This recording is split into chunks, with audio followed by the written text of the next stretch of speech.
I, didn't ever have the family, Super 8 movie camera to go shoot on or anything like that. My experience was always through school or community doing theater. Becoming a filmmaker was as much about wanting to say to as many people as possible, "I'm here." There was definitely a learning curve along the way, and humiliation was part of it. I couldn't have made a more independent first feature. I was in Indiana and nobody cared, and I had very little money, like $25,000, because I'd heard all these stories that you could make movies for $25,000. So I picked that arbitrary number. So we shot the film. We were able to edit it for free, and one branch of it was wildly successful in that it went into the Sundance Film Festival, was accepted as a rough cut, and they said, "We'll see you in January."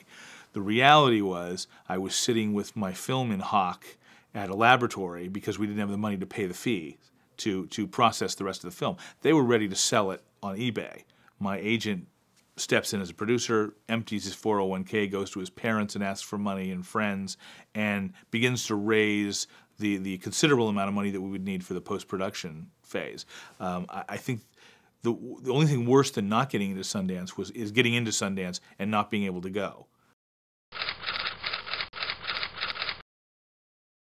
I can't say that there's been a trajectory for my career. Like, if I do this, then I know I'll get this. Then a studio will love me, and I'll hopefully get this, and then this will make $100 million, and then I can do anything I want. It's been just more of I don't want to ever be doing work to pay for the mortgage, and I don't want to do something because I should be doing it.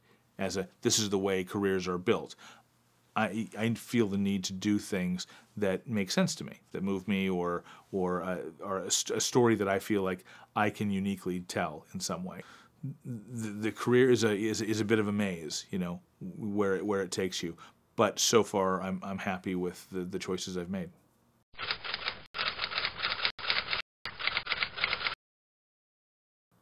To me, when it was first described, Filmaka was this idea that brought people who had been established in the industry into a position of where they were able to watch films and comment on them and move certain filmmakers along in a contest that ultimately would lead to someone making a feature.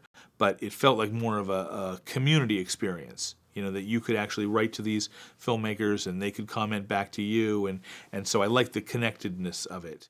Ultimately, you are the first audience for whatever you do. Please yourself and believe that you're not, some mutant creature, that nobody else is like you and therefore nobody else would like this. It will probably speak more broadly than you imagine. So you are, your first critic, your first audience. So work on pleasing yourself in a real way, not just, telling yourself that this is good because I think it will win, but because I think it's good. And then I think you're actually you're doing something that's provocative.